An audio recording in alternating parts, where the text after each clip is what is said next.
We live? Oh, yeah, there we're live. It says we're live 6 seconds ago, even.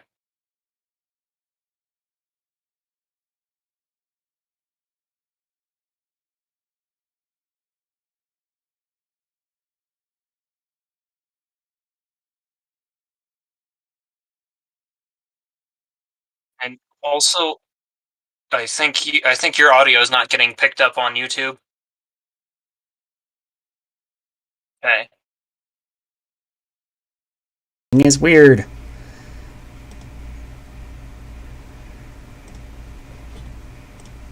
That should work. Can you hear me on YouTube now?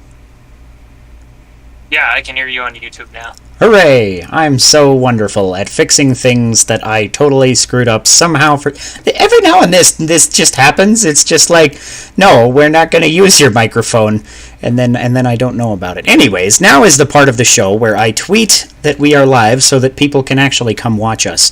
You could always retweet my tweet. I could do that. I will probably do that. Hey, look, a drink to the past. I remembered our website. Anyways, now there is also some sort of thing that I could retweet your tweet. Where is your tweet? It's not in my immediate... Oh, hey, there it is. It's right here. I'm going to like and retweet. Haha.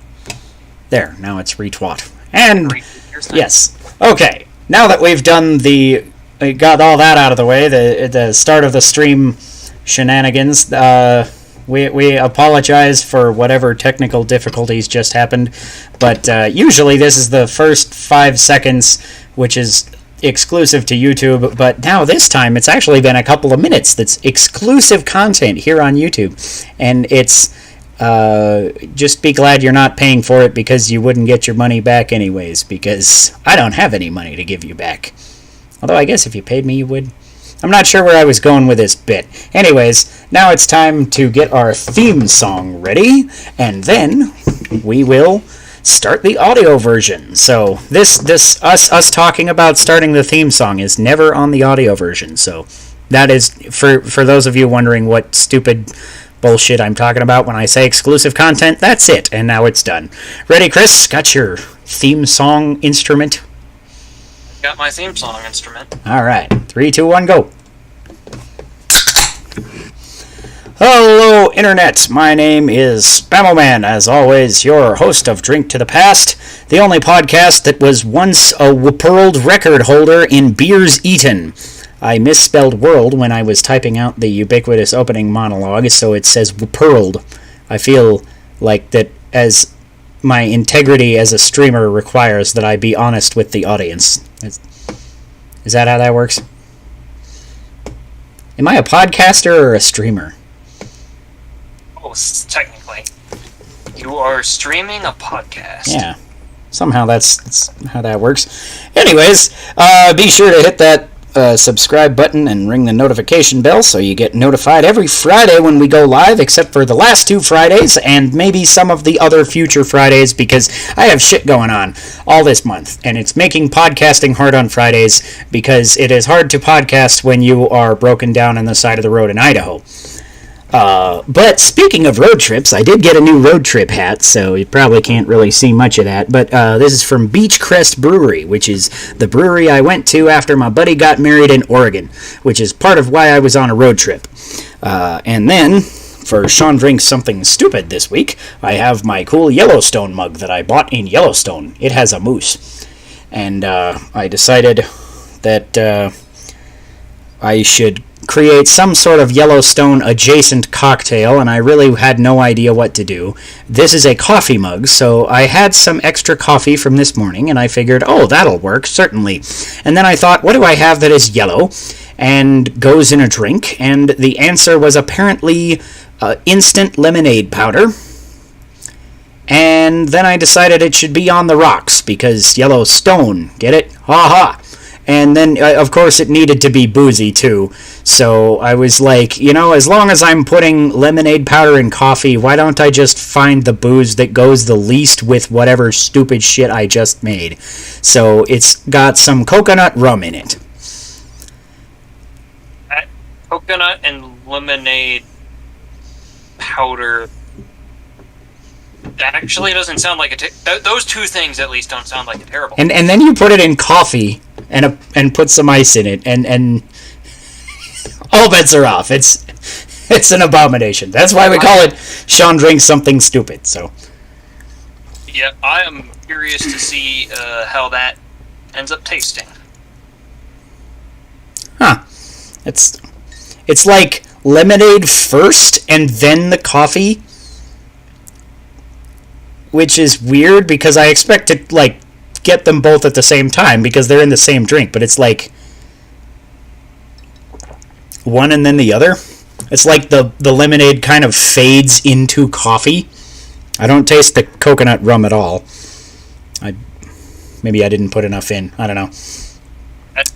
That actually sounds pretty good. This is not nearly as much of a dumpster fire as I thought it would be, because it's like you get that kind of sweet tangy lemonade and then it just kind of mellows out and becomes that roasty flavor, and in a weird, totally fucked up way it somehow actually works.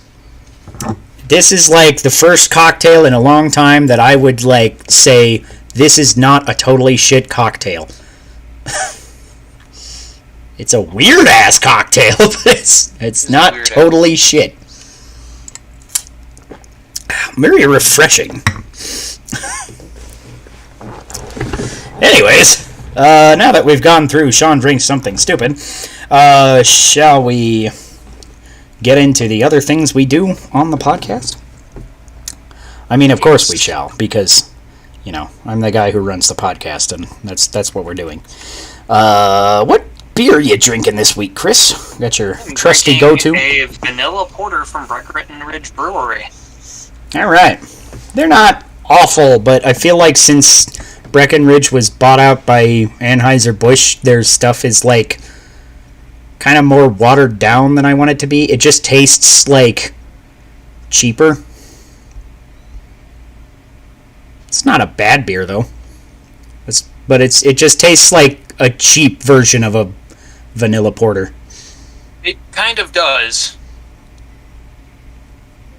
But it is cheap, so, you know, you can't argue too much, but you kind of can. I don't know.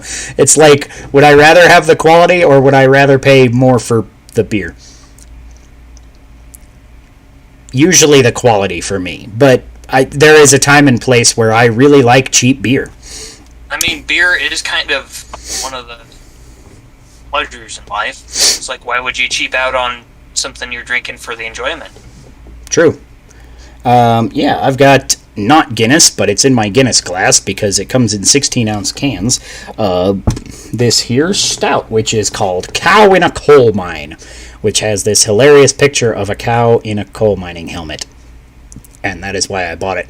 Yeah, it's a milk stout brewed with cacao nibs and vanilla. I picked this up also on my road trip as I was coming back through Montana. This is by Glacier Brewing, which is apparently in Poison, Montana, which is like a cool name for a town. Who the hell names their town Poison?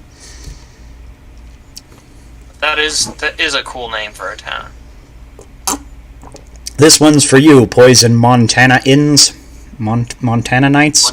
Montana-ers? Montainers. Mountaineers? Mountaineers. We're going with Mountaineers. If anybody from Montana is watching this, please comment and tell me what the fuck you guys are called. It's okay. I'm not like mad that I don't know your word, because I'm far more mad when people come to Colorado and they're like, "Are you a Coloradoan?" And I'm like, "The fuck did you just say?" How can that be like the go-to term for non-Colorado people? Like, it just sounds dumb.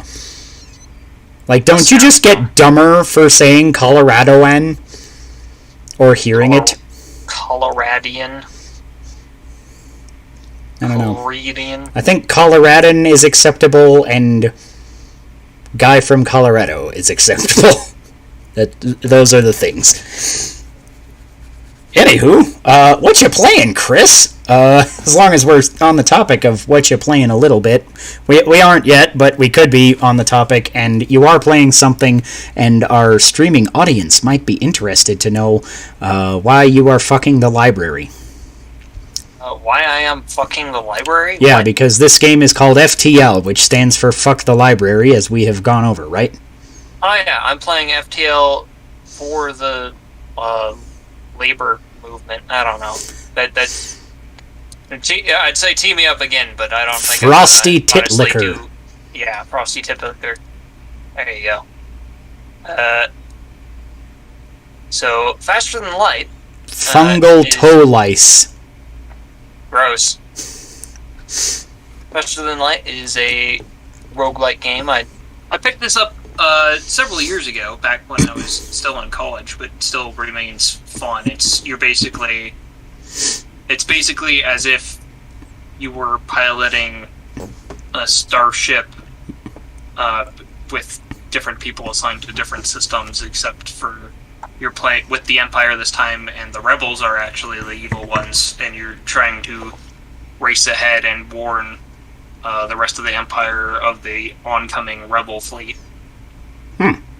Neat. So that's pretty fun. I've also been playing a shit ton of Dota. Let's see, I picked up a game called Dungeons 3, which is kind of like the old... It's like a dungeon making game that I think was based off another series of games that isn't really around anymore. That seems kind of fun, but it's like you're the evil dungeon overlord and you're trying to stamp out the good, and it's like very heavy on parodying a lot of generic fantasy cliches to the point where it's almost, I'd call it a cliche parody or something like that. Mm-hmm. But I've been enjoying that a bit. Cool. So let's, yeah. Yeah, I have been playing the Drive the RV game, mostly. So I was on my big-ass road trip for 12 days. So I didn't get a lot of gaming time in that. I literally actually didn't play any video games in that time.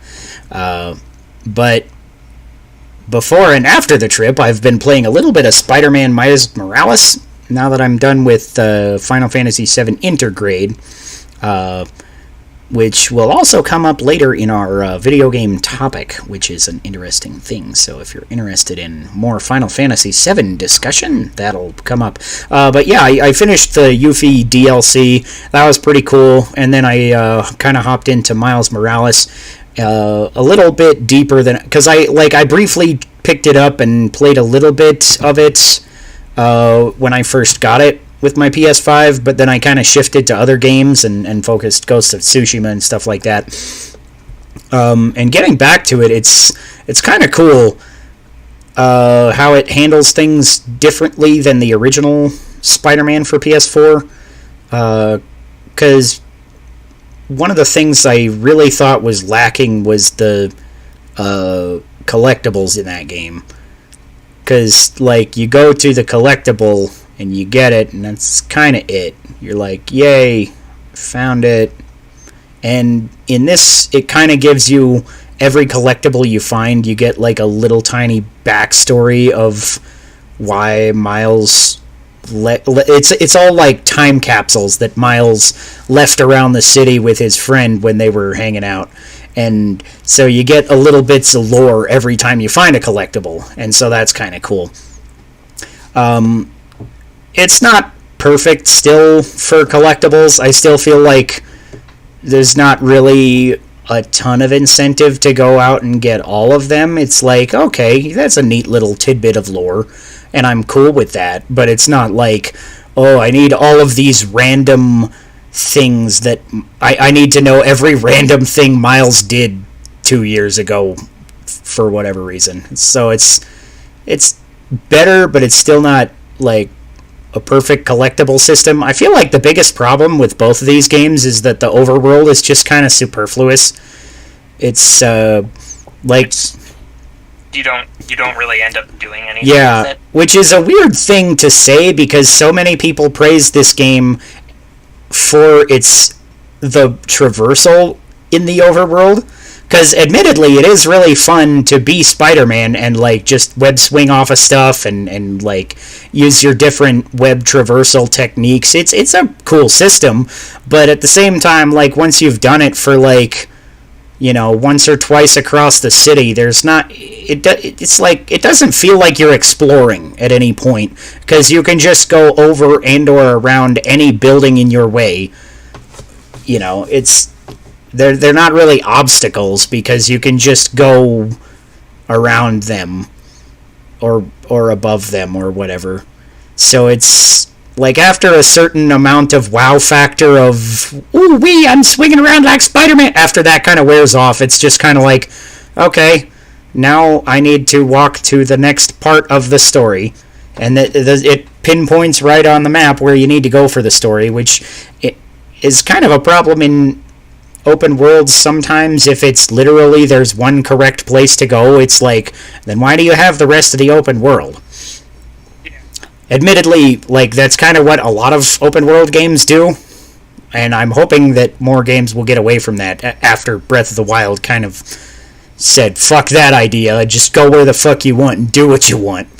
But you know, that's my personal taste thing too. So but definitely a good game. The action is all really good too, because like right at the start you basically have every power you had at the end of the last game, and then Miles gets unique powers to himself as you're going through. Like he gets bioelectricity that you can like electric punch the bad guys, and you can turn invisible and shit. So it changes it up enough that it's certainly worth checking out if you like the first one and want more of that. The other thing I have been playing a little tiny bit is going to springboard into our first news and booze topic here. Kazuya released in Super Smash Bros. So I've played a little bit of him, and alongside him there were some new Mii fighters, which we haven't talked about because I was on a road trip, so we didn't have a podcast. Otherwise, we would have talked about all these like last week or whatever. But the Mii fighters are actually kind of interesting, I thought. You got the Dragonborn from Skyrim. You got Shantae, Lloyd from Tales of Symphonia, and Dante from Devil May Cry.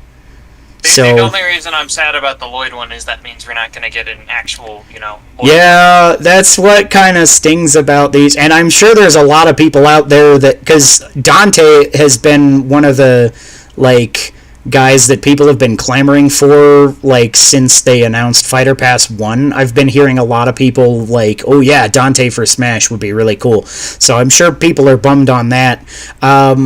Lloyd, I think, would have been a really great addition, and it's almost extra salt in the wound because it's like this is the second character that I think that I've literally been saying should be in Smash Brothers since Brawl that has got deconfirmed by a Mii costume, and I'm like, if it was a different Mii costume, I might buy it, but if I want to have a sword fighter, I already have Travis. And the problem with that is that it doesn't feel like I'm playing Travis, right? Like, it looks like Travis. The Mii costume looks really good for Travis, and it looks really good for Lloyd, but you're not really playing Lloyd. It doesn't feel like that. It's not the same feeling of actually getting your favorite character in there, so it is kind of disappointing. And on the other hand, I am like happy that these characters are getting some representation, even if they don't get like in. But it's kind of that double-edged sword, You're just like, I like it, but I'm never going to fucking use it. Like, I bought the Travis costume, and I tried a couple of different customizations for the Mii, and it's just like, I couldn't get one that even remotely feels like Travis. And that's the best part to me about Super Smash Brothers, is that so many of these characters feel like you just, like, they were ripped out of their game and put into Smash Brothers, because there's that much attention to detail in their movesets and stuff like that. So it's just like, come on, man. But it is cool that they're there. I think the Dragonborn is a really good one too. I think that's one that works better as a Mii costume, because the Dragonborn isn't really a character. Yeah, you just get the equipment. Yeah. After I've been playing a little bit of Shantae recently, too, I would really like Shantae as a full character, but it's like, she's a slightly lesser-known indie character, probably didn't have a lot of a chance to get in anyway, so the fact that she's in anyway is like, that's really cool. Have you played any of the... sorry, go ahead. Go ahead. Have you played any of Kazuya, or did you get any of the fighter passes? I do have the fighter pass. I haven't played Kazuya. Yeah, he's kind of interesting. He's not really my style, but he really feels unique. And this is coming from a guy who really just doesn't give a shit about Tekken. I've played a Tekken game, and it was like fine. It was Tekken Tag Tournament on PlayStation 2. And like, I've just never had any affinity for the series, but like, playing him in Smash, he's like, he feels different. He feels like he is his own thing. And so I'm kind of like, this is actually kind of cool. I really like that he's in here for the fans that want him. And I'm sure he feels as true to Tekken as he can. It's kind of weird, though, because a lot of people are saying he's like really slow, and he's one of the heavier characters on the roster. And I'm like, dude, I mean Ike. I don't care. He's fast as shit compared to Ike. He's slow compared to maybe his Tekken incarnation. I don't know. It's been literal decades since the last time I played a Tekken game. So. Yeah, that's kind of where I'm coming from. But also, people are saying that... I think in the Sakurai Presents trailer or something, Sakurai said that he had to speed up... basically, the relative speed of Super Smash Bros. Versus the relative speed of Tekken is like, he sped up Kazuya's moveset like 5 times faster than it is in Tekken, and it still was too slow for Super Smash Bros. So it sounds like a lot of attention went into this to make it like still feel the same, even though the games play so much faster. So that's kind of cool. That's all I got to say on that. Here's another thing. Next piece of news and booze is that River City Girls 2 has been announced for PlayStation 4 and 5, Switch, PC, and Xbox. So basically everything. I've been playing a bit of River City Girls. My brother came over the other day, and we were playing that, just sitting on the couch doing co-op. And it is so much better that way than it is, like, by yourself. So I'm excited for, next time I can get back together with my brother and knock the rest of that game out, or another chunk of it at least. Because we got through, like, 3 bosses or something. I don't know how long this game is. It's a beat-em-up, so I assume it's not super long, but... Yeah, it's not a super long game, but it's definitely... That's kind of one of my regrets, is that I played it kind of in the middle of the pandemic, so I never had an opportunity to play with friends. Yeah, I think this one's River City Girls 2 is going to have online co-op as one of the things, so maybe we can do a co-op stream or something, or just get together on Saturday night or something, and something. That'd be cool. I would totally love to play River City Girls 2 with you. It'll be awesome. Yeah. Because, I'm totally loving the first one, because I played it a little bit by myself, and I was like, this is neat, but I'm not, like, amazing at beat-em-ups, I guess. I don't remember the last time I played a beat-em-up outside of an arcade, and, like, arcades don't exist much anymore. It's like, it's very few and far between that I actually play any beat-em-ups, and it just doesn't have the same feeling if you're not playing with somebody.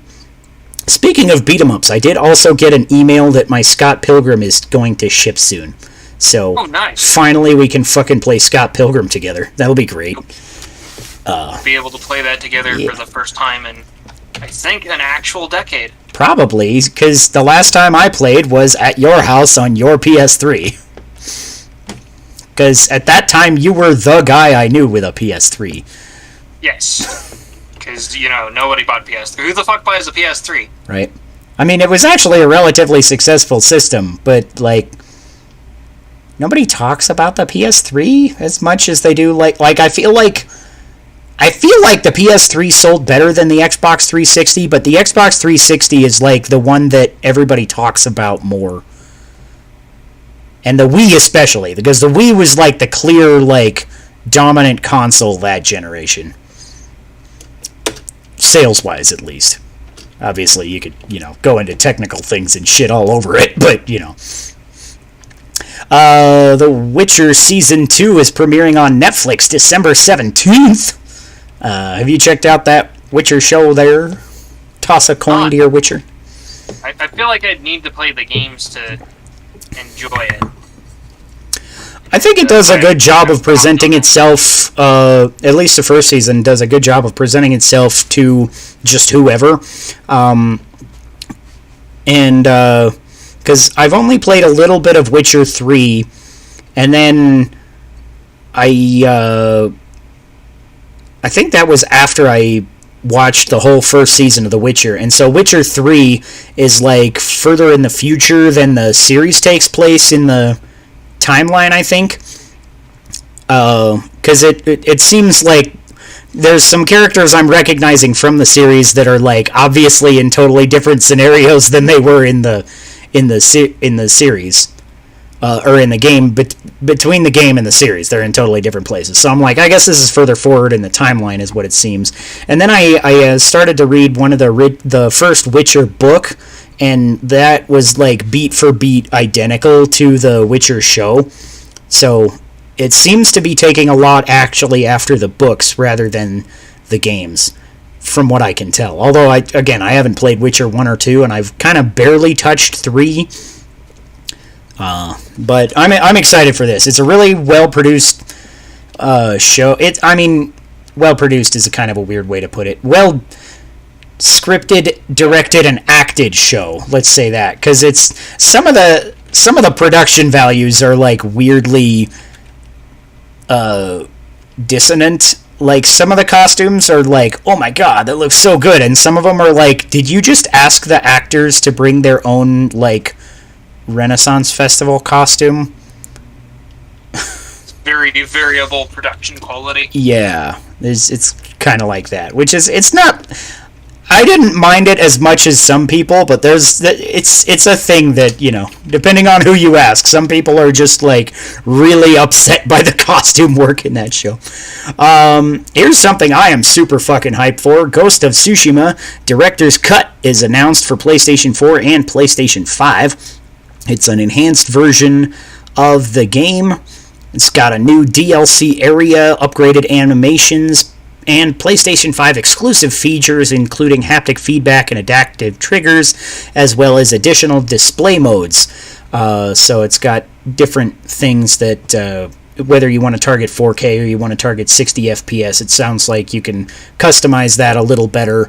Maybe it's adding ray tracing too. I didn't read all the details of the display modes, but that's the kind of thing that I got from what I was taken away. My big takeaway from this is that this game is getting DLC, and it's getting a big new area to explore and new enemies to fight with a new story attached to it. So that's what I'm really hyped for. I'm super excited for that. That comes out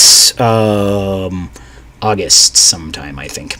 You kind of played the shit out of that game. I did play the shit out of that game. I came like this close to getting platinum, and then the last like 3 or 4 trophies I need are like hidden trophies, so it doesn't tell you exactly what they are, and I googled them. I was like, what are these, just so I can see, and they were like slightly more arduous than I felt like was worth it, but yeah, I played something like 60 hours of that game, and I was like, I am so ready for more, even though I just finished it. I'm like, yes, give me more. This is the game that, for me, will define the PlayStation 4 generation. It is the best game on the console. So, super excited for that. And I think it's kind of cool that it's coming to PlayStation 4 and 5, because that's one of the things that some people had issue with the Final Fantasy VII Intergrade, is that it's only for PlayStation 5. So you can't play the Yuffie DLC on PlayStation 4. But in this case, you can play the new expansion to Ghost of Tsushima on PlayStation 4. So I think that's kind of cool, just to let more people be able to play it and explore the new areas and stuff like that. Yeah, it's definitely good to have that. Yeah. Good to have it on.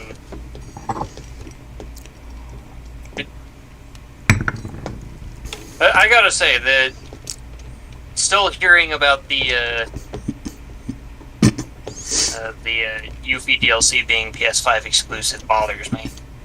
It's kind of a. It is weird because it launched as a PlayStation 4 exclusive game, and it's like, I would understand, like, of course the PlayStation 5 upgrades are exclusive to PlayStation 5 because a PlayStation 4 can't do that. It's not as good of a machine, right? So that makes sense. But the DLC specifically being locked behind a PS5 was kind of shitty, I thought. But at the same time, I bought my fucking PS5 just so I could play that DLC, so I'm a sellout and I fucking know it. So I don't know that I have ground to stand on that, but it's kind of how I look at it. I'm like, it's shady, but it got me to buy a PS5, so I don't know. It's a weird scenario. I don't like that you have to buy a PS5 to do it, but I'm not gonna blame you for picking it up to do that. Yeah. It's Square that has the problem here. Yeah. Because I feel like I don't think there's anything, now that I've completed it, that couldn't have theoretically just been done in the PlayStation 4 version, in the Yuffie DLC specifically. So I don't really see why the Yuffie DLC is locked behind PS5 exclusivity, other than I guess they just didn't want to, or they thought they'd get more. They can't think they'll get more sales by putting it on one console instead of two, can they? I don't know. Maybe they have a deal with Sony, so Sony gets to sell more PS5s? I don't know. It's a weird scenario. That is usually the story behind exclusivity deals. But. Yeah, but with DLC, it's kind of a weird scenario, and I'm not sure if that would be a thing. But it could be. I don't know. But again, it's also a weird thing, because we're like most of a year into this console life cycle, and like there's very little PlayStation 5 exclusive content. Like there's a lot of PlayStation 5 upgraded content, but like the only PlayStation 5 exclusive game I think is Demon's Souls. You can get Miles Morales on PS4. You can get, Final Fantasy VII Remake and Ghost of Tsushima, obviously, on PS4. That's where they came out. And so many of these games, even like games like next month, Kena is coming out, and that's PS4 and PS5. There's like a lot of things coming out. So I guess maybe it could just be if Sony wanted to do an exclusivity deal to have something else to help push their system, which it's selling well enough that I don't think they really need that, but I don't know. It's just a weird scenario. I don't know what to make of this. Remember a few months ago when we talked about that copy of Mario Brothers selling for $600,000 something? So I hear it got beat out? It got beat out by a much better game, The Legend of Zelda. Sealed copy sold at auction for $870,000, making it the most expensive video game ever sold. Holy crap. This is insane. I cannot imagine spending that much money on a game that I would probably never play, right? Yeah, on a collector's item of all things. Yeah. I would like to have... I don't know where my old NES copy of... bought an NES copy of The Legend of Zelda at one point, and I had it for a long time, and now I don't know where it is, and I would like another one. And if I had just the money to drop, I would love to buy a sealed-in box, but, like, I also don't see the point in buying a video game you're not gonna play. Right? Yeah. So, like, I probably actually wouldn't. Especially if it was $870,000, I'd be like, no, I'm gonna go get a used copy for, like, 40, however much it goes for now. I don't remember. I think I bought mine for like $20. That was a long time ago, but you know, I can't imagine it's much more than $40 or $50 now. Just estimating. I have no fucking clue. But yeah, I'm happy that it's The Legend of Zelda that has the world record now. Because but at the same time, I'm kind of sad that somebody spent $870,000 to not play a video game. That's a weird thing to do. So you gotta have mixed feelings on that one. Mm-hmm. And our last piece of news and booze is the Switch Pro is real-ish. So Actually confirmed? It's not a Switch Pro. It's the Switch OLED model has been announced. That's literally the name is Nintendo Switch OLED model, which is not a good name. But it has a better kickstand, a better screen. The only internal thing that is changed, as far as I can tell, is it now has 64 gigabytes of internal memory instead of 16. So that's a nice upgrade if you're like a digital gamer on Switch mostly. And the new it has a new dock, which this Switch will work with old docks and old Switches will work with this dock. So that's kind of a nice just back and forth thing. But the only real difference between this dock and the other dock is this one has a built-in Ethernet port. So you don't need a dongle. So this is a weird thing, because I feel like if you are the kind of gamer who is that obsessed with, or that really needs to play online enough that it's worth network cabling instead of using Wi-Fi, then you probably already have this dongle, right? And in that case, you probably already play mostly in TV mode, so the OLED screen is kind of superfluous. And I also kind of look at this and I'm like, the OLED screen is not a big upgrade. Like, I get that OLED looks better and everything. I've never used an OLED screen myself, so I don't know how much better it is or whatever. But, like, it's still 720p. It's a little bigger. It's, I think, a 8-inch screen instead of a 7.1-inch screen, or whatever. So it's a little less than an inch bigger total.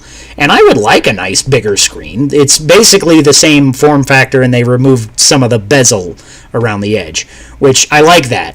But I don't want to buy a new Switch for any of those things.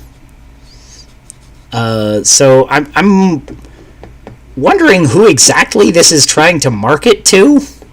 I'm wondering if this is just like, hey, there's a better model of Switch now. If you don't have one, you should buy this one. Because that's kind of how I would look at it. Like, if I didn't have a Switch, I would buy this one instead of the other one. But since I have a Switch, I don't feel like it's worth $350 to upgrade. Anyways, that releases on October 8th and is $349.99. What do you think about all that, Chris? Are you interested in upgrading your Switch to an OLED screen? Not unless there's any particular... Not unless they do the thing where it's like, oh, there's old 3DS and then new 3DS, but that can run certain games that this one can't. So it's like a halfway upgrade. To me, it doesn't even seem like it's like that, because the 3DS to the new 3DS had a much more impressive processor and GPU, so it could actually literally run games better. And that was one of the problems that later down the line it ended up being like, okay, now some of these games just don't run on the original 3DS hardware. And there's not many of them, to be fair. But I don't think that is a fear at all with this, because most of the guts are the same. Like I said, I think the only internal part that is different is the memory is upgraded to 64 gigs. It's the same processor, same GPU, and all that. And so I'm wondering, even just on an OLED screen, how much better does 720p OLED look than 720p non-OLED? I don't know. Is it worth a $350 for a new Switch? Probably not. Not to me. Yeah. Admittedly, if this was a Switch Pro, I probably would still be holding off on it, because I'm like, mine works, I don't care. Unless they were like Zelda only works on the new Switch, then I would upgrade immediately. But even with a mid-gen upgrade like this, like the 3DS to the new 3DS, that would not be the case until later in the generation, and then, again, probably not with that many games, because it was like Xenoblade Chronicles is the only one I can think of offhand that only worked on new 3DS. I'm sure there was a couple others, but it wasn't very many. I would also say that would be an incredibly scummy move to have a mid-gen upgrade and just be like, oh yeah, our Zelda only works on this. Yeah. So I guess a bunch of high-profile games only work on the new one. Yeah, I would be pissed, and I would shell out the money, just like I did for Final Fantasy VII, because I am a whore. Fuck you, and I'll see you tomorrow. That's the words. Yeah. So yeah, I'm not that excited about this. I'm sure there's some kind of market for it, otherwise they wouldn't be putting it out, but it seems like a weird move to me. So I'm not sure what the thinking is behind it exactly, but I'm not a business guy, so... Alright, and with that, we shall get into our table topic.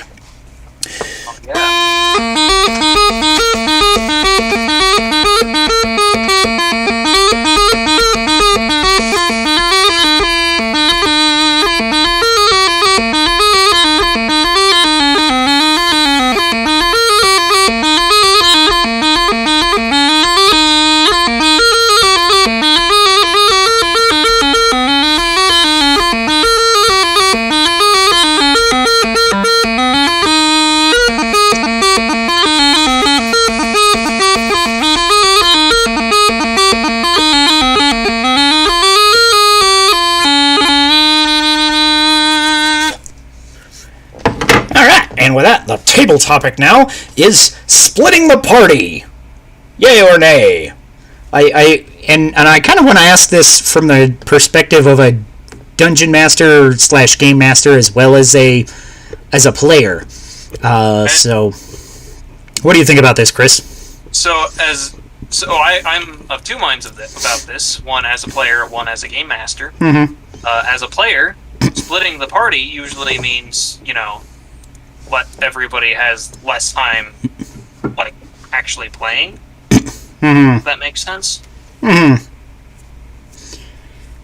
Yeah, to an extent, I get that, because, you have to keep shifting focus, and then, if you're in two groups or something, and one's in this room and one's in the other room, you're, talking to this group for, 5 or 10 minutes at a time, and then this group is, on their phones and not paying attention, so you kind of got to regather them. So that could take more time. So I definitely see that as a potential issue there. Yes, It depends on how you handle it, though, because one of the things that I have found works fairly well for that is, instead of swapping between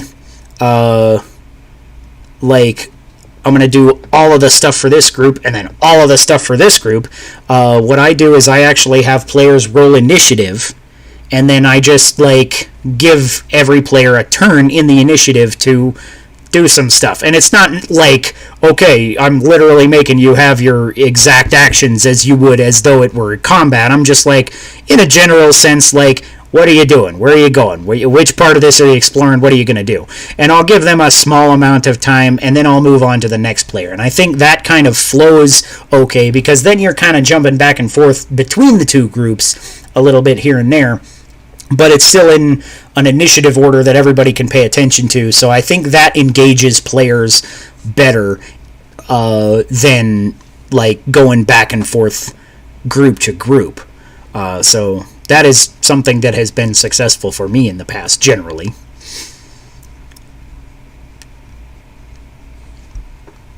It's not a perfect solution, I suppose. You know, shit always happens, but Yeah.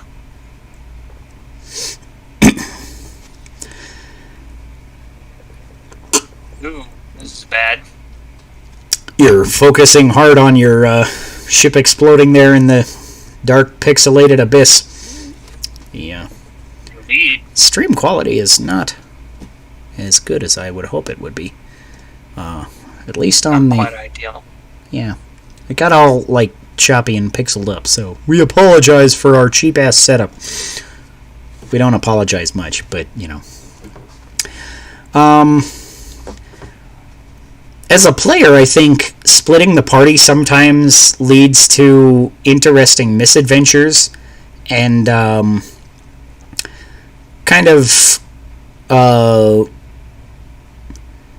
it gives you unique opportunities, because like if I'm in a room with all of the players or all of the player characters, then everybody's going to chime in if anybody says like, oh, what if we do this? But if you're in a smaller group, then you might, you know, look at things a little differently based on who's in that group. You know, you got your cleric and your barbarian alone in a group, then they might come up with a different solution than the whole party of 6 would, or however many there are. Just because, like, they wouldn't have the sorcerer there to tell them, oh yeah, of course this is trapped with an arcane symbol or something, you know, and different things like that. It makes players approach challenges differently than they might if, like, just because when the whole group is there, this is one of my issues with knowledge checks in D&D, is if the whole group is there, somebody will probably roll well enough to understand what is whatever you need to from the knowledge check, if you put a knowledge check for some reason in your dungeon anywhere. If they're traveling as a whole group and you say, everybody roll knowledge religion if you have it, and 3 players have knowledge religion trained, you know, and one of them will probably get a good enough roll to get whatever information they need. So I think it makes it more interesting as a player sometimes to split the party. And then, of course, also sometimes you get into combat challenges, and if it's overwhelming, you have to figure out how to rejoin your party or stuff like that. And that, you know, that kind of scenario doesn't come up if you're traveling as a large group the entire time. Yeah, I do think there are, like, strong benefits to splitting the party, particularly as someone who, you know, runs a lot of games. There's always interesting things where, oh my god, I'm not having good luck this run. This game wants me dead. Apparently.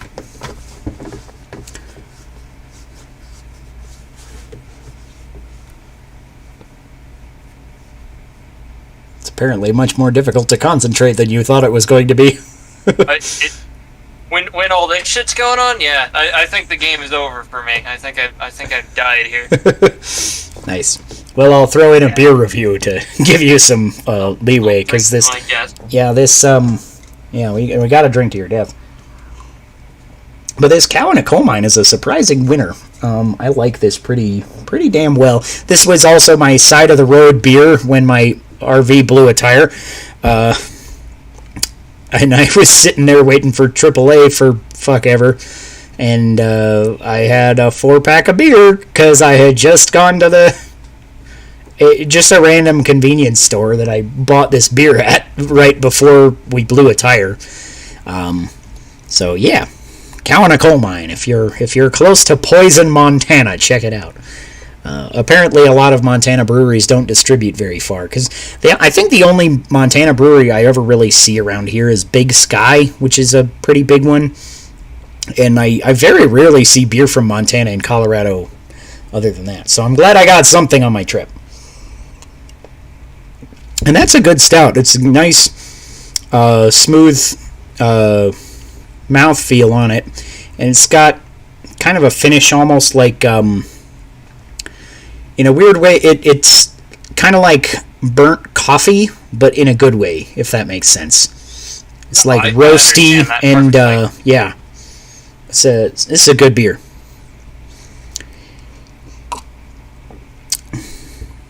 Right.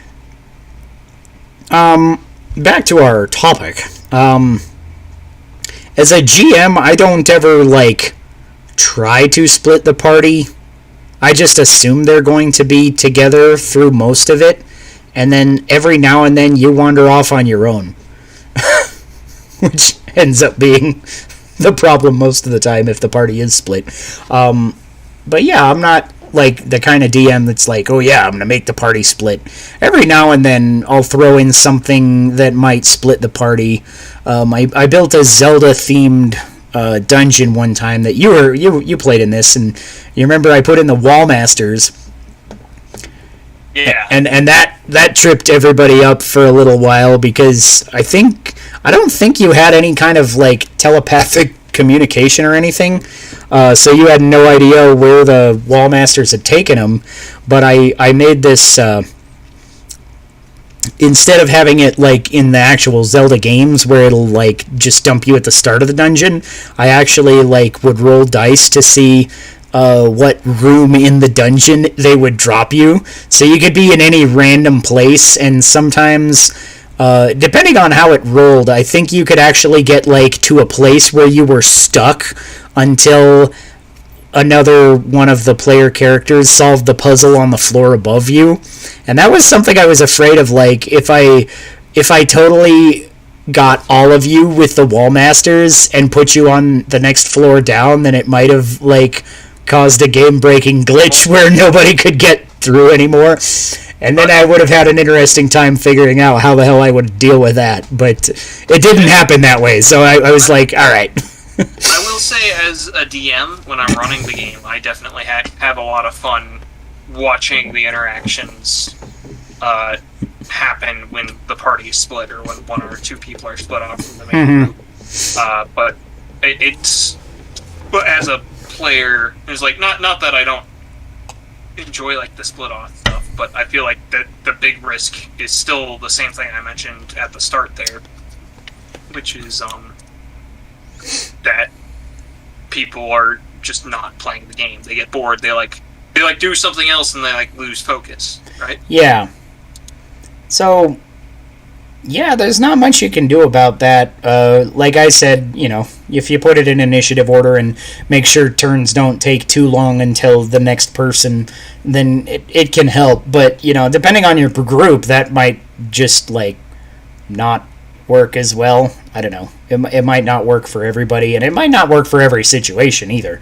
Because then, what happens when, one side of the party does get into combat or something, then you do have to pay attention to the actual rules of initiative, and that could potentially bog down the other side of the party, in their exploration, or if they're going to go, if they hear the combat in the next room or something, then they'd all have to rush in or something, depending. And so that could be an issue too. So no matter what you do, it's not necessarily an ideal situation as a GM. I think it's something that you can work around and, keep it interesting. Do you think there's ever a time where it is appropriate to shoehorn in a party split? Has that ever been a thing that you've done? Depends on what you mean by shoehorn in. Like, forcefully make the party get split up somehow for the purpose of the dungeon design or for the story or something like that.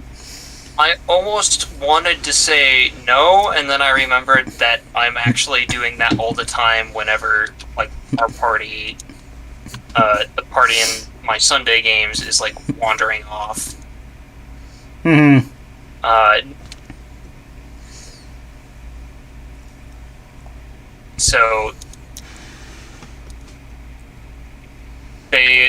So yes, I think there is a place for that. Mm-hmm.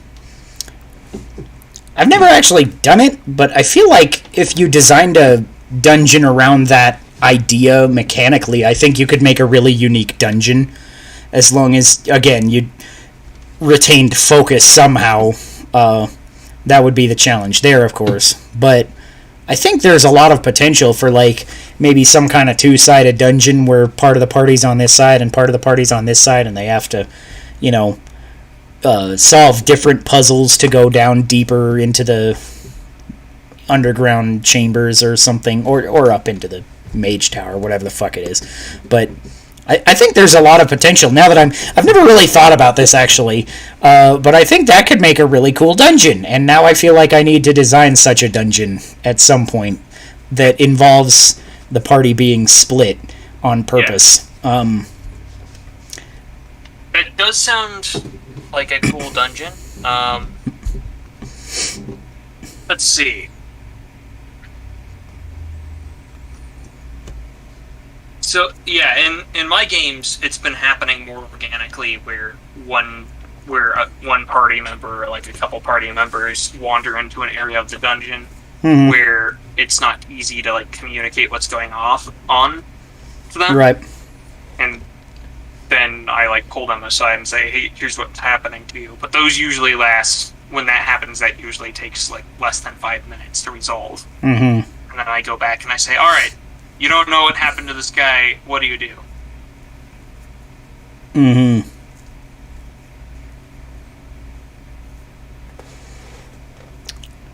Yeah. I guess I would say I put in a lot of areas where the party will probably separate themselves naturally, and then I just kind of play it from there. I don't force them to separate themselves. Does that make sense? Yeah. Also, from a player perspective, splitting the party from my power gaming perspective, it's usually suboptimal. Usually, if you split the party and you get ambushed, you have a much greater chance of dying. That's true. Yeah, if you look at it from a metagame perspective, splitting the party is objectively a terrible idea. But again, it leads to interesting circumstances that you can, role play through, or that you that might even lead to unique mechanical play as well. Like I said earlier, do you escape this thing? Do you try and fight it while you hope your buddies arrive in time to help you out, or what do you do from there?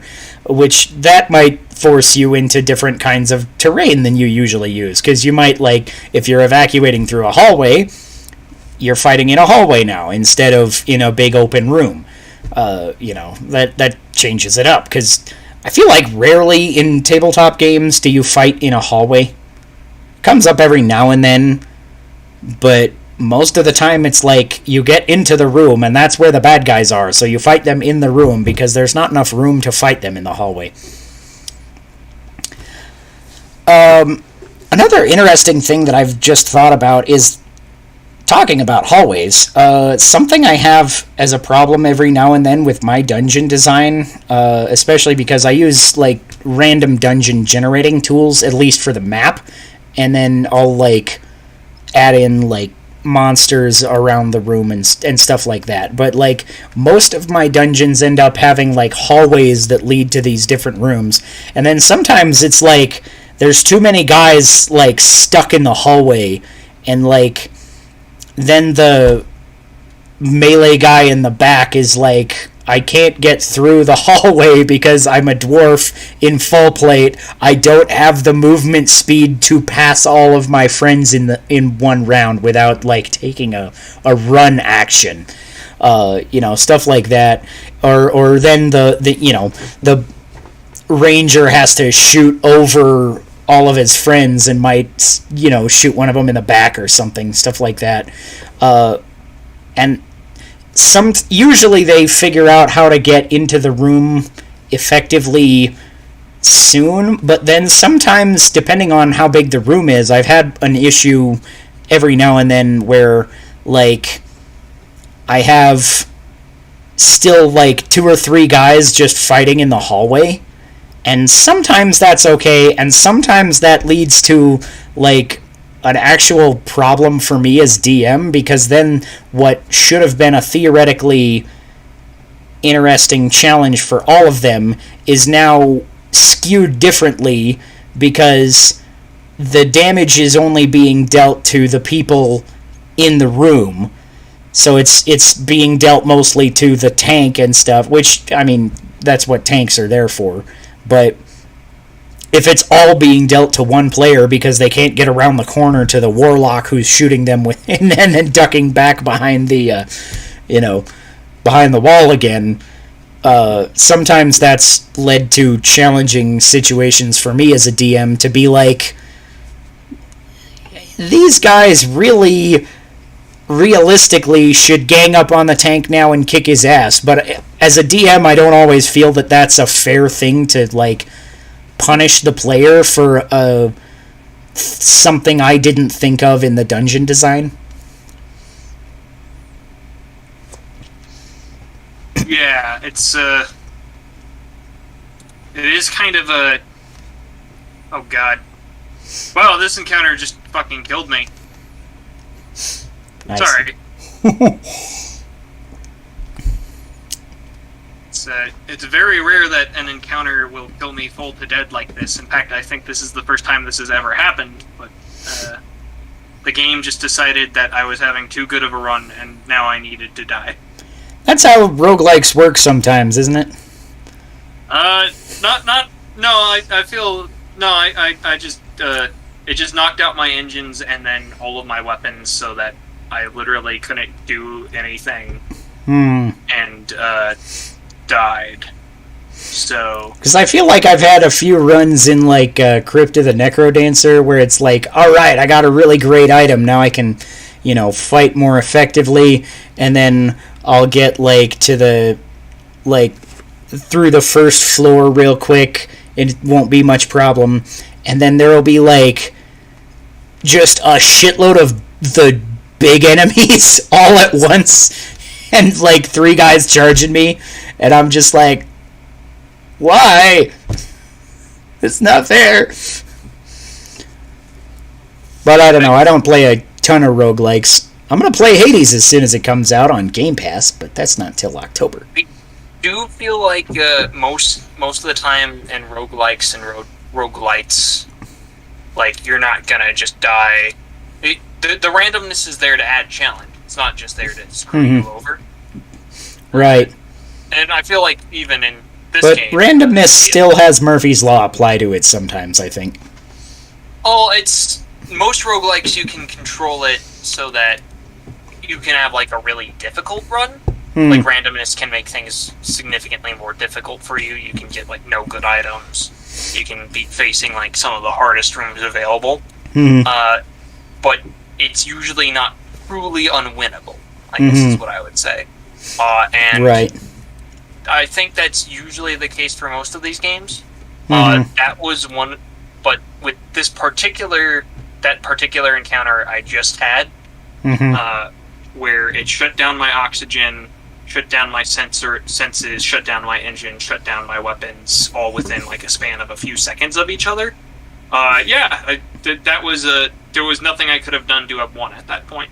That was just the game decided, okay, you die. Right. Where technically I could fight 3 dragons and whatever in Crypt of the Necrodancer. Well, it's in Crypt of the Necrodancer, it's like, yeah, you could fight, if you danced perfectly, you could fight 3 dragons. Yeah. I think there was a 0% chance of me winning what just happened. Right. That previous encounter. As in, like, no matter how well I would have played, I would have still lost. Mm-hmm. Which is just unfortunate. It's, like, not great. Yep.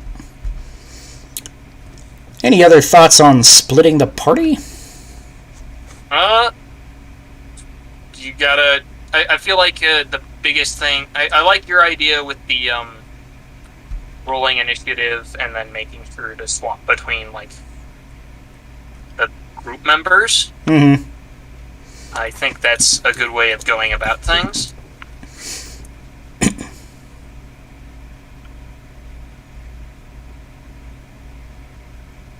Yeah, I think a big thing is that the immersion can be at stake if the party is split. So it's definitely something to watch out for.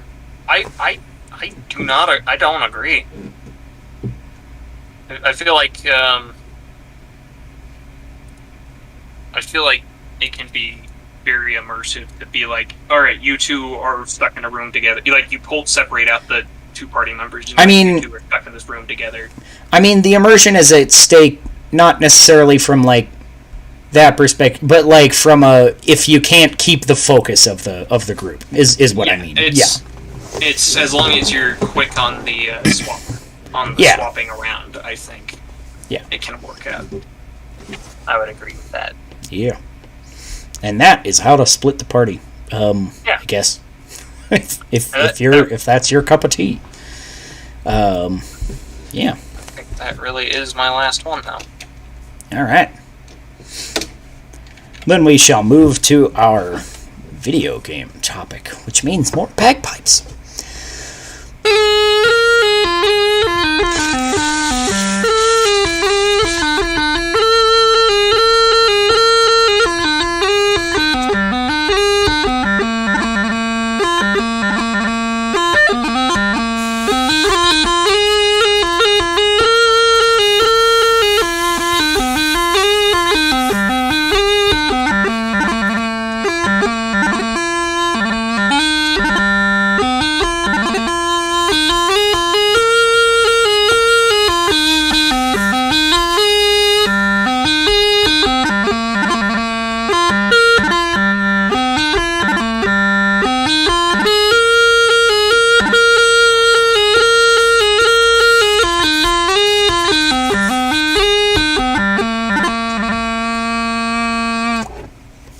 Are trophies and achievements worth it? No. Alright, good talk. Bye, guys. This has been a drink to the pit. No.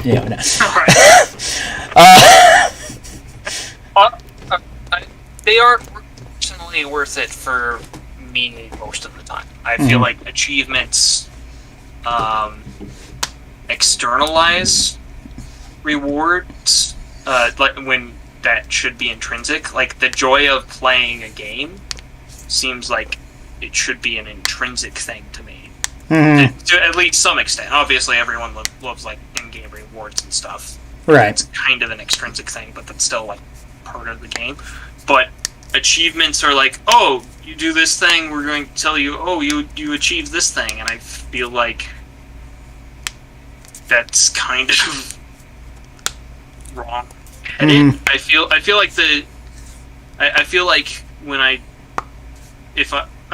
don't care about achievements at all, so I'm mostly playing a game just to have fun. But as soon as I know, like, if I was to go achievement hunting, I feel like the game would be less like fun and like work. That's a good way to put it. I think it's because I go out of my way for achievements sometimes, but largely only if they feel like they're going to be fun. Because they're kind of a weird thing for me. I very rarely go out of my way for them, but every now and then I'll be like, alright, that sounds like a neat thing. I've talked on here before about how I have exactly one platinum trophy, and that would... I've also never completely got all the achievements on an Xbox game, so between Xbox and PlayStation, as long as I have owned either console, I have got one game that I have got all of the trophies for. And I kind of don't anymore, because that game is Final Fantasy VII Remake, and then the DLC came out for it. Obviously the Yuffie chapter and Intergrade and all that, and it added some more challenges. Obviously with the Yuffie DLC is just its own challenge, and it's got some achievements just for that, and it also adds, if you beat the Yuffie DLC, then you unlock a secret boss in the main game as well, so it's another challenge for the main game. And I went and I thought, alright, I want to keep up my platinum and say, yeah, I've got all the trophies in Final Fantasy VII Remake, even the DLC, and I went through, and I went to the boss. That it's basically the challenges. You get a secret boss, and if you beat him, then you get some cool badass items. But the most badass item in the game doesn't work against him. It just has no effect, because it lets you enter battle with a limit break every time you enter battle, which is like so awesome. But by the time you can actually get it in the game, it's completely worthless, because you get it from fighting the game's original hardest challenge, and then you've defeated the game's hardest challenge, so why would you need an item that makes you more powerful in battle? It seems like weird to me, and it's like, for going through on subsequent runs, it's kind of nice that I can just kind of walk through things and just be like, oh yeah, whatever, there's a mini boss here, just I push a button and I limit break and the battle's over. Okay, so I can just see the story again if I want to, play through the game that way, then that's fine. So it's neat for that, but then they add this big new challenge, and I'm like, ah, sweet, and then it's like, this is the one time that this item would be handy, and you can't use it. And then the boss's mechanic is total bullshit too, because you can only attack him directly after you dodge an attack. If otherwise, he'll automatically counter you and totally fuck up your shit. So you have to get targeting him and pay attention and dodge and then hit him, and then if you don't do a certain amount of damage before he gets to his phase 2 form, then you're just fucked. And he's got an ultimate final blast that literally just one-shots everybody in your party. It's not even like Sephiroth's thing, where it's like all of your party members are now at 1 HP. It literally kills all of you. So if you don't do this battle basically perfectly, it's like you just lose when he gets to use that attack. And I tried a good few times, and I was just like, this isn't a fun battle. I don't care anymore. That's pretty terrible. Yeah, it's like, this is kind of lame. He's a cool idea for a boss. The design is neat, but the fight is just bullshit, and it's not an engaging fight, because it's literally a fight with one specific way to win. And if you don't do that and do it more or less perfectly, then you lose. And I'm like, that's not fun. The other ones, you had to think tactically and react on your feet to its attacks and stuff like that. And I think all of the other challenges up to that point were very interesting challenges. And then I got to that one, and I was like, I don't care! I just don't give a shit anymore. I'm done. So I'm like, oh, well, now I guess I'm not getting my platinum in that. I mean, technically, I still have the platinum trophy for the base game, so it's like, it doesn't take that away from me, but it does take away my 100% factor, So it's weird. But yeah, it's also a kind of a funny thing, because I know a large chunk of gamers are big into this, achievements and trophies and stuff, and for an entire generation I was a Nintendo-only gamer, and I kind of forgot that they existed, right? I didn't remember that trophies and achievements existed, and then the Switch came out, and people were like, oh, how come it doesn't have trophies and achievements? And I was like, wait, people care about that shit? Why? I'm like, I've never thought that I needed achievements in a game, especially a Nintendo game, because, like, most Nintendo games, there's interesting content to go back for and do optionally if you want, which is effectively the same thing as achievements, right? Yeah. If you get a platinum in Final Fantasy VII Remake, that's theoretically just as much as 100%ing a Zelda game. Probably more than 100%ing most Zelda games, because it depends on the game. But, like, you 100% Breath of the Wild, that'll take you easily 10 times as long, right? With all those fucking Koroks. So, you know, it's like... The golden poop. Yeah, I always wanted that golden poop. I feel like the golden poop is, like, a good example of an achievement that isn't an achievement. Right? It's, I don't know, like, I would rather have the golden poop than an achievement that says collected all 900 Korok seeds. Right? Yeah. That is worth more to me. It is an in-game object, and it is a token that you like, actually did a thing. And it's a dumbass joke. It is a stupid joke, but it's funny, and getting achievements is not funny. It's just like, yay, I got 10 gamer points. Whoa. They'll match my other 45,000 so nicely, or however much I have. I don't even know. I remember when achievements were first, like, a thing. Oh. A lot of, like, the old indie, like, Flash games, like, took the shit out of them for it.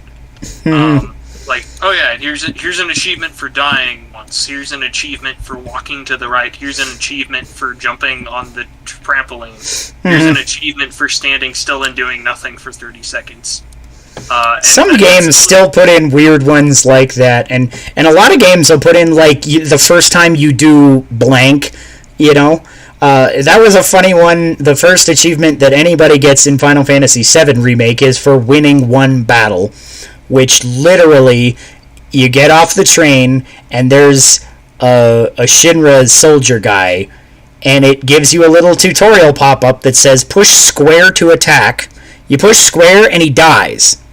That is all you have to do for this achievement.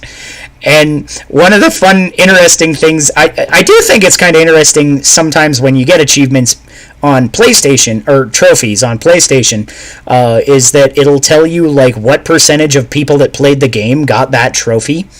And I looked at that one, and it's like 97% of people that played Final Fantasy VII Remake got that first battle win trophy. And I'm like, so there are 3 out of every 100 people who bought a copy of this game that booted it up, installed it, and then didn't kill the first guy by pushing square. Honestly, I'm surprised it's as high as 97%.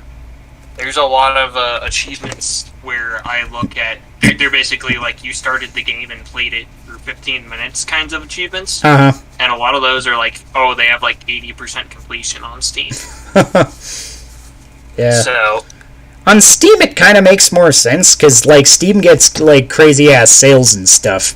So people...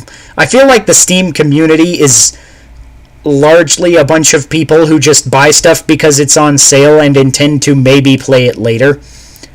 And then they have incredible... so called out before? And then they have these incredible backlogs that they never touch. Because they'd much rather replay Undertale or something. Well, it's replaying Undertale is once you've gotten the true ending. It's considered like bad form, I guess. But right.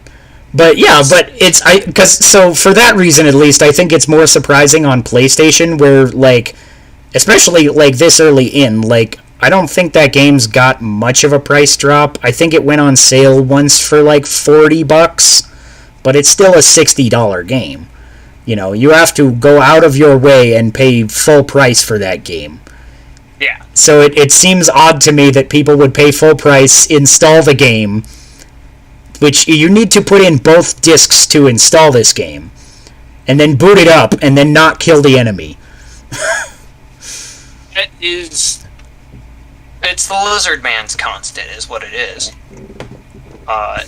And because I realize I've never talked about this with you, and probably whoever's listening doesn't know what the hell I'm talking about, the Lizard Man's constant is basically, in any pool of, like, the public, you can ask any question, and that question can be as crazy, like, do you believe a secret cabal of lizard people rule the government and, like, all of the industry from, like, the shadows? And in like a poll of the total population, you're gonna get about 4% of people who say yes, no matter whatever you ask them. If you ask them, I think the Earth is, like, actually Ronald Reagan's butt cheeks, 4% are gonna say yes. So I think that's what you're running into with this. Could be. For some reason, that reminds me of another time I almost 100%ed a game because of Lizard Man, which I really hated fighting Lizard Man in Soul Calibur 2. He came up in a lot of the missions in the adventure mode thing, and I remember I beat all of every character's, like, story mode. I beat all of these adventure mode missions except for one, and because it was a fairly tough one. I don't remember what the hell it was anymore, but I remember, like, I was like, alright, I'm gonna defeat this mission and see what I get for 100%ing the game, and one of my brothers looked it up and he says, oh yeah, you unlock Lizard Man as a playable character, and I said, nope, not doing it. It's not like, even worth it. Nope. Because I think he was like a clone of another character too, except he was, like, really dumb looking, and he was more annoying to fight for some reason. I don't remember exactly why I hated Lizard Man so much anymore, but I just remember, like, hating him every time he came up in the dungeons and stuff. That game had a weird adventure mode thing. It was kind of neat, though. I liked it. Soul Calibur 2 is peak Soul Calibur. Yeah. Mostly because it had Link.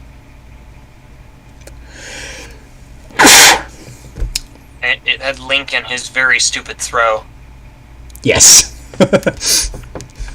My cheesy ass, easy to pull off insta-kill, depending on setup.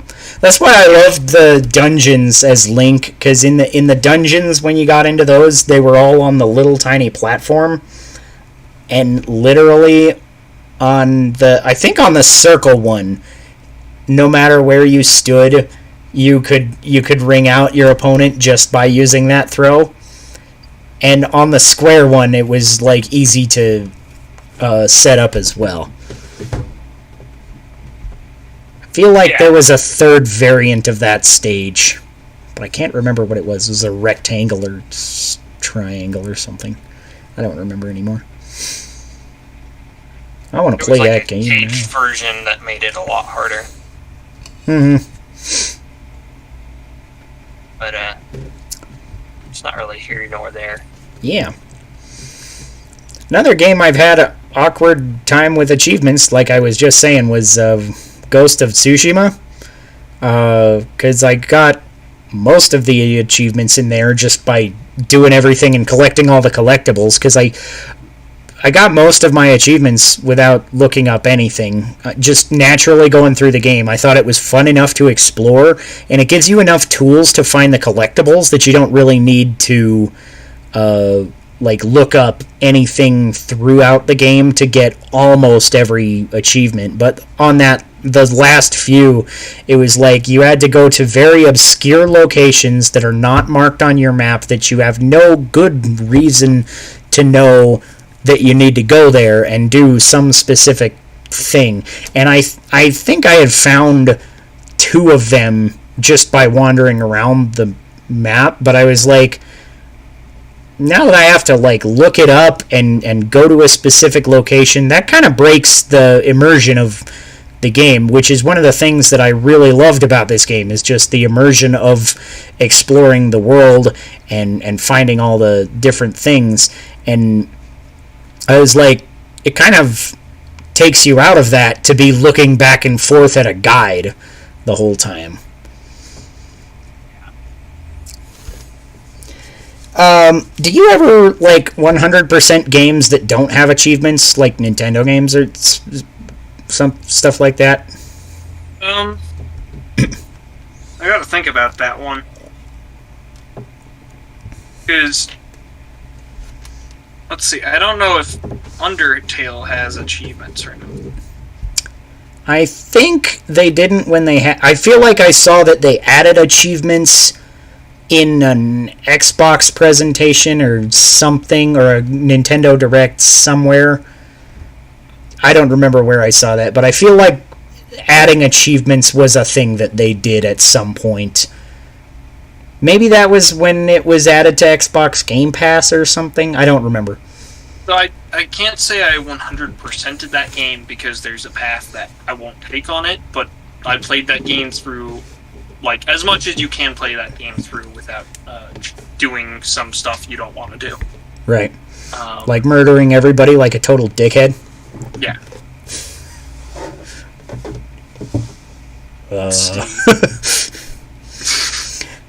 Because, yeah, I don't go out of my way a lot for it, but if I have a game that I really, really like, then, you know, sometimes I'll go out of my way to, like, do as much as I can before I put it down, or I'll come back to it on a second replay. I've 100%ed several Zelda games just because I fucking love Zelda. I still want to 100% Breath of the Wild because I really want that golden poop. But I think the last game I 100%ed was Link's Awakening Remake, which I don't think I ever found all the secret shells in the original. But it kind of streamlined that. It gave you the little shell detector thing in the remake, so that part was a little easier. Although there was also more shells in the remake. I think they added like a dozen shells or something to make it a little, and to give you more rewards from the shell minigame collecting thing. And yeah, I feel like that gives the same amount of satisfaction as it would to like 100% or platinum trophy a game that did have achievements, but it's easier and it's less bullshit. Because some of the trophies that they put in games are just like, you have to really go out of your way and do some strange pain in the ass, oddly specific thing to do it, just for the sake of the achievement. Like, I remember I used to occasionally try to go for weird achievements in Halo back when I was playing online in the Xbox 360 generation. Every now and then I'd like look through the achievement lists and be like, oh, I could maybe do that. That sounds like it shouldn't be too hard. But some of them are like actually like difficult things just because you have to have specific setup for them. Like, one of them I remember was like, you have to be in an online game, and you have to kill somebody by running them over with a mongoose, which is one of the ATVs, which didn't do as much damage as most vehicles when you would run over somebody. So it was actually kind of hard to kill somebody that way, especially if you're online. Then they're also shooting at you while you're and dodging you and stuff like that. So it was a very tricky achievement to get. And it's things like that it's just like artificially make the 100%ing more difficult. Because, like, technically I had done everything in Halo before that, right? In every Halo game, I beat it, like, on the normal difficulty. At that time, I used to go back with my brothers on co-op and do, like, legendary difficulty a lot. Now I don't do legendary difficulty that much. But, like, I had beat every mission on legendary. I had found all of the secret skulls. And, that's pretty much all of that there is. I had unlocked most of the armor pieces in the ones that you could... I think there was one where armor pieces were just, ridiculously difficult to grind, because you had to, get a certain amount of experience to level up, but it took, 25 games or something to level up one time worth of experience. So it was you just had to play online for days on end to get that much. But it's I don't feel like the achievements ever really were the defining moments in that time, right? It was the retrying on legendary. It was the finding all the secret skulls and stuff like that. Collectibles and things make games replayable or interesting to 100% more so than achievements, I think. So I've never really got the mentality that games should have achievements necessarily over not having them. I'm not mad that they're there for the people that want them, but I'm I don't understand why it's any better to have them than to just 100% the game however else.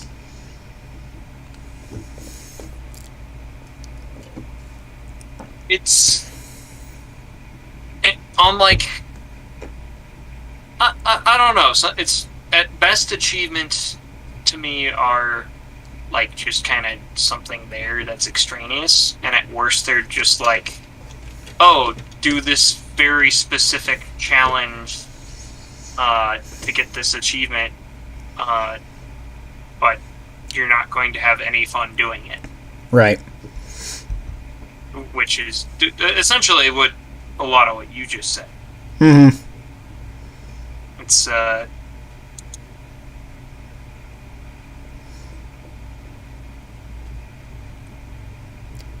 yeah, and I feel you don't even really get much bragging rights out of achievements unless it's the platinum trophy, right?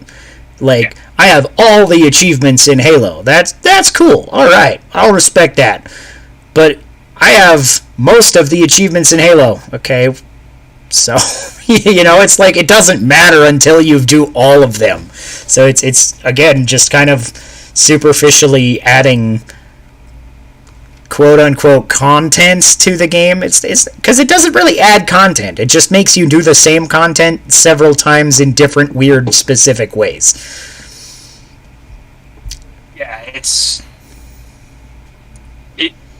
not an additive thing. It's just something that is I'm glad I don't have the achievement hunter personality, because it just is a thing that kind of I'm not getting what I want out of the thing, I guess is what I would say. Mm-hmm. Having looping way back around, 100%ing something because you wanted the golden poop, because the golden poop's an in-game thing and also kind of a joke. Right. That's way more enjoyable. Yeah. And again, that's bragging rights, right? Yeah. I feel the golden poop is equivalent to a platinum trophy in terms of bragging rights. And technically, you could not 100% the game and get the golden poop. You don't even have to beat Ganon. You don't have to fight a single boss. You don't have to technically fight a single enemy to get all the Korok seeds, I think. I guess probably a few in the starting area in order to get off of the Great Plateau. But, yeah, other than that, never have to swing a sword and you can get a golden poop. Is there a golden poop speedrun category for Breath of the Wild? I bet there is. I would be very surprised if there weren't. Yeah. I love speedrun categories because they always come up with such wacky bullshit like nipple % Mario. Nipple % Mario? Yeah. It's a Mario Odyssey speedrun where it's not to beat the game, it's just to get to the point where you can buy the no shirt clothing option and unequip your shirt and see Mario's nipples. I'm just like, who thought of this? And why is the speedrunning community so awesome? I feel like a large amount of speedrunning people are just trolls that are surprisingly good at playing games and getting exploits and precision timing and shit. There is a lot of technical proficiency that goes into that game, and also some very odd senses of humor. Yes. I want to say. Never change, speedrunning community. Never change. Alright, is that all we have to say about achievements? That's all I had to say. Yeah. They're neat. If you like them, then go get some. We're not, like, judging you. Yeah, but if you like achievements, like, yell at me on Twitter. Tell me why I'm wrong. I'd love to have the conversation. That'd be awesome. Or leave a comment here, and I'll tell you why you're wrong, and then we'll start a flame war, because that's how the internet works, I think. Yeah, flame war. Yeah. Or, instead, we could just drink some beer. What do you rate that beer on a scale of 3 to 17?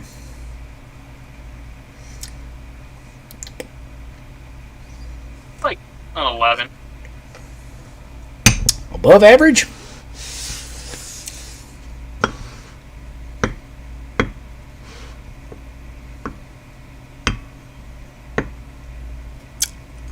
This one I like pretty well. I'm going to give this give that a solid 14. It's pretty good beer. Cow in a coal mine. Go check them out. All right, and with that, I suppose we are to our final segment of the podcast, which is where we talk about inane bullshit until we say something really awkward. Although I suppose we could shill our shit first. So, as always, I am your host, Spamoman. You can find me at SpamoManoSpam on Twitter. And, of course, my glorious co-host is here as well. Hi, I don't know Chris, what this Angry means. at the World Audette. You can find my writings on TTRPGs and HIO. Yeah, fuck you, world. Yeah, fuck you, world. Oh no. My shit's on fire. Don't light your shit on fire. But yeah, I wrote House of Flowers, and I co-wrote 5 Cataclysms Core Rules Beta Edition.